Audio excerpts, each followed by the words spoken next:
Assalamualaikum warahmatullahi wabarakatuh. Nama saya Muhammad Fadil Ilham dari kelas 12 TKJ 3. Di sini saya akan menjelaskan tentang kaidah pencacahan, peluang, statistika, dan limit fungsi aljabar. Kaidah pencacahan. Kaidah pencacahan. Ada beberapa dari kaidah pencacahan, yaitu yang pertama ada aturan penjumlahan. Apabila kegiatan 1, kegiatan 2, sampai kegiatan ke N adalah kegiatan-kegiatan yang saling lepas, dan misalnya kegiatan 1 terjadi dengan N1 cara, kegiatan kedua terjadi dengan N, dan kegiatan ke N terjadi dengan N seterusnya cara, maka banyak kegiatan tersebut akan menjadi sebanyak N1 tambah N2 tambah N3 tambah titik tambah N seterusnya. Kemudian ada aturan perkalian. Apabila kegiatan 1, kegiatan 2 sampai kegiatan ke N adalah kegiatan-kegiatan yang tidak saling lepas, dan misalkan kegiatan 1 terjadi dengan N1 cara, kegiatan 2 terjadi dengan N2, dan kegiatan ke N terjadi dengan N seterusnya cara. Maka banyak kegiatan tersebut akan terjadi sebanyak N1 kali N2 kali N3 kali titik kali N seterusnya. Kemudian ada notasi faktorial. Faktorial dilambangkan dengan tanda seru. Pertama kali diperkenalkan pada tahun 1808 oleh Christian Caramo tahun 1760 sampai 1826 di Starnberg, Prancis.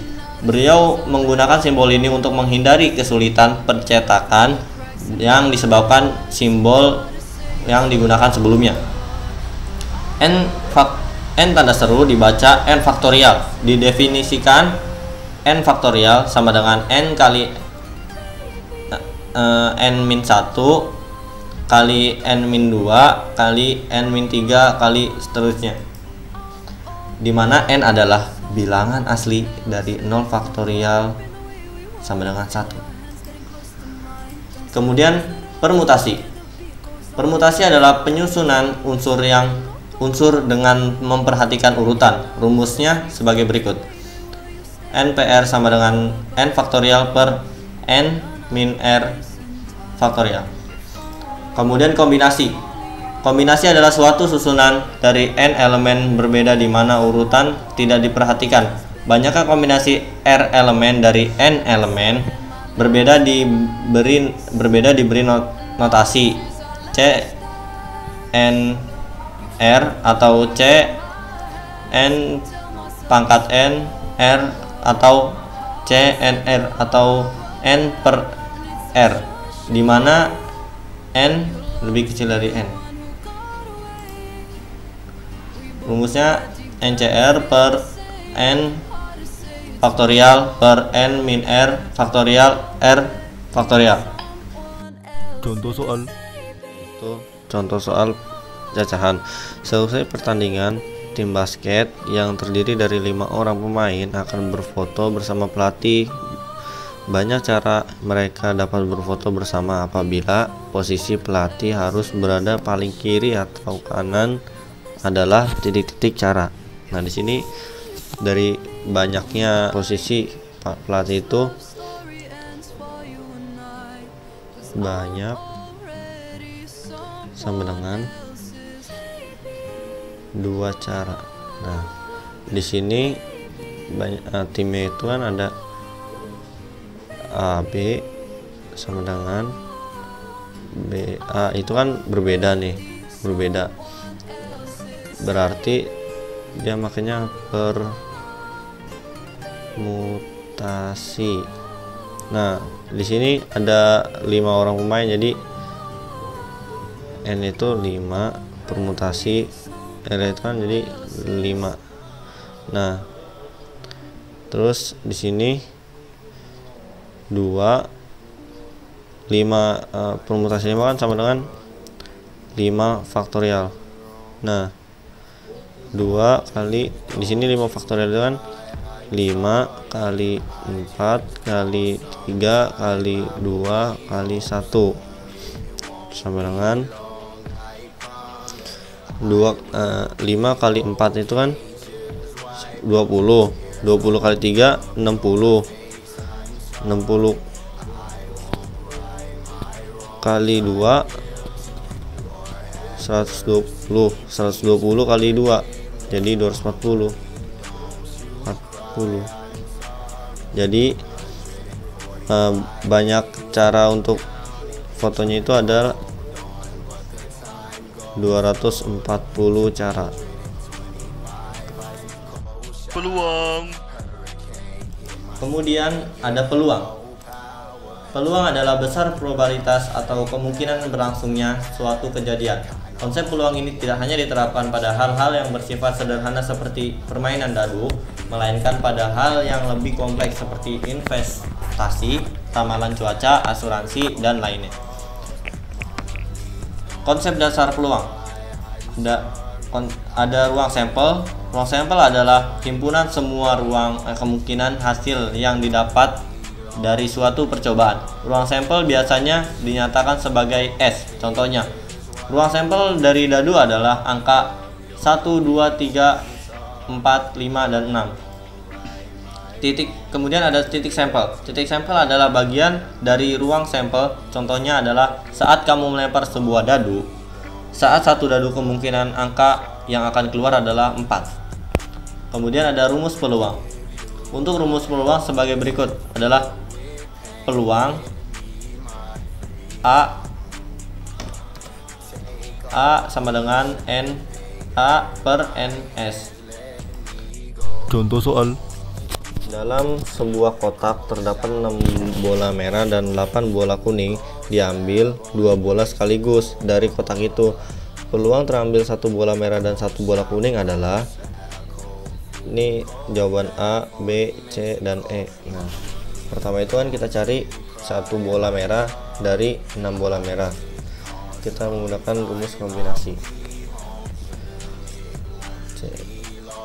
C 6,1. Nah, 6 itu jumlah bolanya, satunya itu yang diambil, sama dengan 6 faktorial dibagi 1 faktorial 6 kurang 1 faktorial sama dengan 6 kali 5 faktorial dibagi 1 faktorial 1. 6 kurang 1 ini dikali 6 kurang 1 jadi 5 faktorial, dan coret sama dengan 6. Jadi 6 dari 6 bola merah diambil 1 bola merah, terdapat 6 cara. Kemudian 1 bola kuning dari 8 bola kuning, kita menggunakan rumus yang tadi, 8,1 sama dengan 8 faktorial dibagi 1 faktorial 8 kurang 1 faktorial sama dengan 8 kali 7 faktorial per 1 faktorial 1 dikali 7 faktorial, coret sama dengan 8. Itu ya. Kita cari NA nya. NA sama dengan, ini dijumlah berarti 6 kali 8 sama dengan 48. Nah, kemudian NS nya sama dengan, nah di sini tuh total bola 6 bola merah dan 8 bola kuning itu dijumlah, jadi 6 tambah 8 itu 14 itu diambil 2 bola sekaligus, jadi 2. Jadi di sini tuh C 14 14,2 sama dengan 14 faktorial per 2 faktorial 14 kurang 2 faktorial. Nah, di sini sama dengan 14 kali 13 kali 12 faktorial dibagi 2. 14 kurang 2 itu jadi ini dikali 12 faktorial, coret. Nah, di sini 14 dibagi 2 itu kan 7. Nah, sini 7 kali 13 itu 7 kali 3 21 7 kali 1 91. Nah, peluangnya P A sama dengan N A dibagi N S sama dengan 48 per 91. Jadi jawabannya adalah B. Statistika. Kemudian statistika. Statistika adalah ilmu yang mempelajari cara pengumpulan data, penyajian data, pengolahan data sampai penarikan kesimpulan. Biasanya pengumpulan data dilakukan sesuai observasi, angket, wawancara, dan membaca buku pengetahuan. Data yang diperoleh bisa ditampilkan dalam bentuk tabel, diagram, histogram, dan sebagainya. Kemudian ada di statistika ada mean. Mean atau rata-rata adalah semua nilai datum yang dibagi sebanyak datum. Datum adalah data yang diperoleh dari hasil penelitian atau observasi. Kemudian rumus mean. Rumus mean adalah X sama dengan N1 XI sama dengan, ya seperti ini contohnya, saya nggak tahu. Kemudian median. Median disebut juga kuartil kedua, yaitu nilai tengah suatu data yang sudah diurutkan mulai terkecil sampai terbesar. Rumus median. Rumus median seperti berikut ya. Kemudian modus. Modus adalah nilai yang sering muncul pada sekelompok data. Modus dibagi menjadi dua jenis, yaitu modus data tunggal dan modus data berkelompok. Untuk data tunggal, kamu bisa mencari datum yang paling sering muncul atau paling banyak muncul secara matematis. Modus data kelompok dirumuskan sebagai berikut. Ya. Contoh soal Adalah median di tabel frekuensi di bawah adalah, nah ini nilai dari tabel frekuensinya. Nah di sini kan yang dicarikan median. Nah median itu kan adalah nilai tengah. Nah di sini 1 tambah 5 tambah 4 tambah 8 itu kan 18. Nah 10 tambah 6 tambah 2 itu 18. Jadi di total sama dengan 36. Nah dari data ini kita cari mediannya, nilai tengah. Nah nilai tengahnya itu kan 18 nih, pas banget. Nah 18 itu kan sini sampai 6. Nah 6 7 berarti median itu 6 kali 7 bagi 2 sama dengan 6,5. Jawabannya adalah C.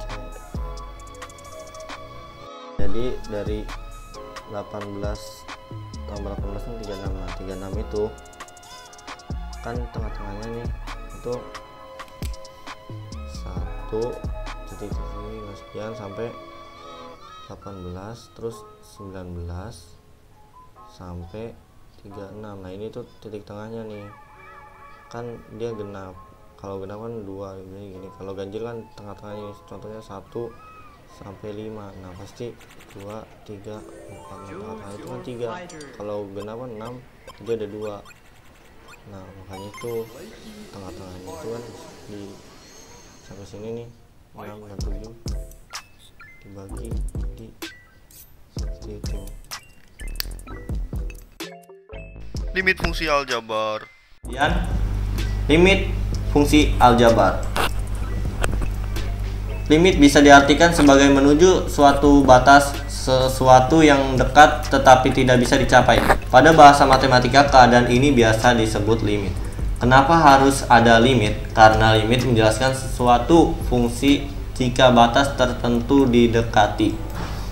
Kenapa harus didekati? Karena pada suatu fungsi biasanya tak terdefinisi pada suatu titik tertentu, meskipun suatu fungsi seringkali tidak terdefinisi untuk titik tertentu. Akan tetapi masih bisa dicari tahu beberapa nilai yang didekati oleh fungsi tersebut apabila titik tertentu makin didekati, yaitu dengan limit.